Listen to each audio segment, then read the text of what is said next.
Yo, what up, everybody? It's your boy Fitzmo TV here, aka Lauren33. I am back with a very big video. I've been trying to make this video for a while now, and I finally got some time to do so.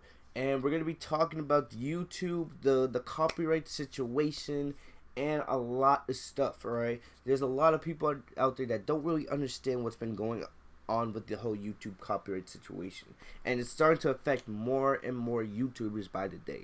Alright, you're seeing it a lot more often in these times. YouTubers are becoming full-time YouTubers. They're basically making YouTube their full-time job. It's where they get the money to pay their bills, basically to support themselves and their families.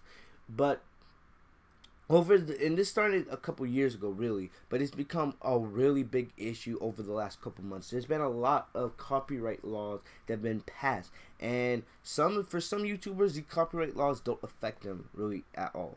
But for a lot of people, especially people like me that do a lot of anime-based videos, these copyright laws have really affected us in a lot of ways. You can also say this for YouTubers that specialize in, music, because there's been a lot of music copyright laws. Usually copyright falls under music, names, videos, published works like books, stuff like that, basically. And when you use any copyright on YouTube, anything that's copyright, you're supposed to, either give credit to the source, and most of the time you're not even supposed to monetize the video if you're using copyrighted content. Because if you monetize a video with copyright content, that means you're trying to make money off of somebody else's work. But over the last couple months, the YouTube system has been very, very flawed. A lot of people on YouTube have been given false copyright strikes. They've had their videos demonetized. They've actually, had their whole channel demonetized as a whole. There's been people getting their channel removed as a result of these copyright strikes. And on one hand, you can understand that, of course, YouTube is a huge platform. There's millions of YouTube users on it, and if somebody is in fact using copyrighted content and trying to make money off it, then the consequences have to be applied. But for a lot of these situations, and I have experience with this, which I'll get to in just a sec, and a bunch of my friends in the community, we've all had our videos taken down, demonetized, blocked for work that we put into our videos that falls under fair use, and it's really, really frustrating. I'm gonna go into a couple examples here. Basically, if you guys remember, about back in January, early February, basically late January, right around when I went back to school for the second part of the school year. If you guys remember, I wasn't on YouTube for almost a month. Not because I didn't want to, it's because my channel was basically at risk of being terminated. And I've been on YouTube since freshman year of high school. I've been on YouTube now for 6-7 years. And, this year I've basically almost grown in 3,000 subscribers in 1 year. It took 6 years to get here, and almost all that work was almost thrown to the wayside because Shueisha was coming at my channel hard. They were basically striking all of my Dragon Ball Super manga videos. And basically what happened is I had to send counter notifications explaining why, the work I did was under fair use. And one of the things that's very, very frustrating is when people like me and other YouTubers, when we talk about not just Dragon Ball Super manga videos, but just manga in general, we're basically giving free publicity to Shueisha. We're giving free publicity to these companies. We're publicizing their work. We're not claiming their work as our own. We're just reviewing them, giving them fair criticism, which falls under fair use. It would be one thing if we were just posting, the full manga scans on YouTube just to post them, just to, take credit for them. But no, we review them, we discuss them, we give fair criticism, which falls under fair use. And, there's a lot to explain when it comes to that, which I could be here for an hour just explaining fair use and the policy, because it's really a big thing that many people don't understand. But basically, I had to send counter notifications to Shueisha to get those videos restored back on my account and get my channel back. That's why I was gone for almost a month, if you guys remember. But now Shueisha, for the last couple months, for about 4 or 5 months, Shueisha hasn't been, coming at my channel at all, really, until my recent Dragon Ball Super manga review, chapter 48, basically right here, got taken down from the same company, Shueisha. And the thing about it is, it's not like there's a bot. There's somebody at Shueisha physically striking these videos. That means they're manually doing them themselves. They basically, maybe they're just searching up Dragon Ball Super manga videos and then they're striking them. And, I received one copyright strike. So basically, if you guys have seen, all of my Dragon Ball Super manga videos on my channel are on private. You won't be able to watch them, have access to them. Maybe one day I'll make them public again, but I don't want to take the risk with Shueisha. And it's one thing that's the struggle is Shueisha is all the way in Japan. So to try to get in contact, and most of the time when a company tries to strike you, if it's a U.S. company, there's usually a way that you can email them, get in contact with them to get the video back, and then clear up the whole copyrighted situation. Which companies in Japan, it's much more difficult because they're in Japan. They're on different time zone, plus they're in different language, so it can be much tougher to actually get in contact with these people. Just one random, American here in the U.S. trying to get in contact with a big Japanese company.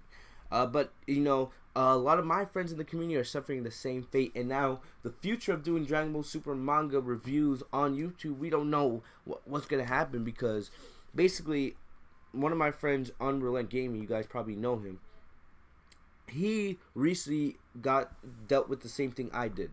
Alright, basically he had a bunch of his videos striked, and you guys know he's big when it comes to doing Dragon Ball Super fan mangas and that on YouTube. And it's very tough. It's very tough. And basically, it's one thing to have your video struck. And basically, when you send a counter notification, basically saying, I want my video restored, basically, you have to send a bunch of your personal information. You gotta send a bunch of, like your name, your address, your full name. Basically, it's a bunch of basic info, but it's basically when you're sending your counter notification and you send all of this personal information of yours, you're basically giving the company everything they need to sue you, everything they need to file a lawsuit against you, to keep you from having the video restored permanently. And you can be charged a bunch of different fees, and it can become very bad. And at first, usually it wasn't that bad, because most of the time YouTubers, they usually win when it comes to counter notifications, because they usually can prove that they own this work, and it can be a long process. So when you send a counter notification, it can take 2 weeks. 2 weeks just for the counter notification to process through the YouTube server. Part of the reason why is because YouTube gets thousands of counter notification requests every single day. So, and they have to go through them, make sure they have all the right info, make sure basically it's a valid counter notification, it's a valid request. And if YouTube declines it, you might have to go back and do the counter notification all over again, which can take another 2 weeks. And then after that, once it gets sent to the company that you're sending the notification to, they have 2 weeks to basically prove that they own that work. And if they don't respond, or if they see that your content isn't copyright, they restore the video, all things done. If they don't, they can basically respond in those 2 weeks with a lawsuit against you. That's the way. It's different for every YouTuber. It's different for every situation, but it's come to a head. Alex posted this on his Twitter, and basically he says, "You gotta be kidding. It looks like YouTube is now ordered to hand over personal info of YouTubers to manga publishing companies, along with issues, DMCA's takedowns, and terminations for people covering mangas, even if it's fair use.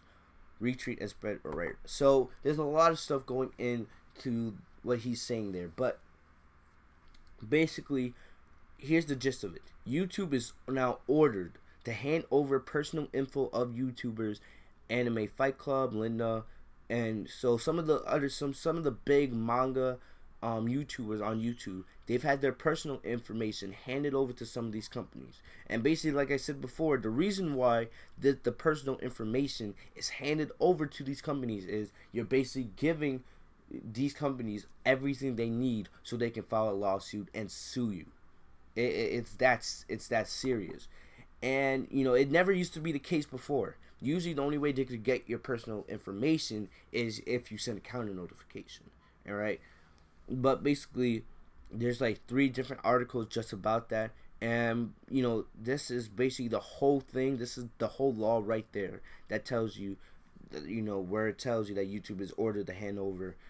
But if you guys don't understand, here it is. It says, in short, they want all the alleged infringers' personal details and financial information likely to bankrupt them into oblivion. So like I said, they want that information so they can sue you. So if you know, commit copyright, and if you get a copyright strike, there's a chance, most likely, that some of your information will be sent to that company. Just so if they, and you know, the company can choose to sue you. And it's gotten that bad. It's gotten that bad with the copyright situation on YouTube. All right, that's basically what I want to explain to you guys. It's really, really unfair, and it sucks because YouTube is so flawed. So if you guys are, you know, a manga, not even Dragon Ball, just a manga anime fan, just that posts, you know, anime content on YouTube, especially if you post anime content with, you know, panels, content from manga, you most likely delete or put your videos on private, because nobody is safe. It's not just Dragon Ball fans, it's manga fans everywhere. All right, because the situation is only getting worse.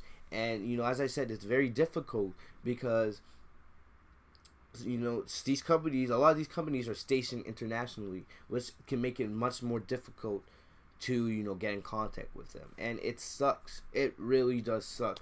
And I feel like it's only going to get worse over time. And, you know, hopefully we'll fight this through. I have 1 copyright strike. I don't even know. The new Dragon Ball Super manga chapter comes out in about less than 2 weeks. And I'm super excited for it. You know, when we get that final battle between Goku, Vegeta, the Daikao Shen against Moro. And I'm hyped for it. But I don't even know if I'm going to be able to do a manga review for you guys, because the way this situation looks now, if I just post 1 video, Shueisha might strike it, and I don't want to risk my channel terminating. I know you guys don't want that as well. I'll make sure to follow me on social media. I'll keep you guys updated with everything going on. Right now, my channel is not at risk. I only have 1 copyright strike. I haven't decided to send a counter notification yet. I might, but I want to, you know, wait, see how some of my other friends dealing with this problem in the community, how it works out for them before I decide, you know, to send a counter notification. And also, you know, if you get a copyright strike, it takes 3 months for that copyright strike to expire. So if I can keep, you know, from having Shueisha or any other company striking my video for the next 3 months up until the end of August, I can get, you know, the strike will be gone, and I'll be in the clear again.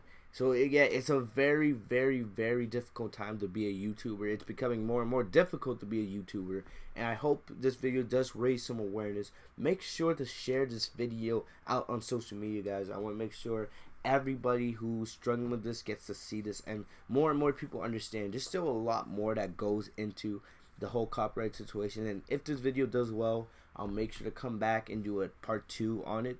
But it's a very, very difficult time to be on YouTube. I hope that's what you guys understand. And, you know, it's probably just going to get even more rough as time continues to go by. But other than that, that's about all I got for you guys today. Make sure to like, comment, subscribe, follow me on social media. I'll see you guys later. Have a great day, guys. Peace.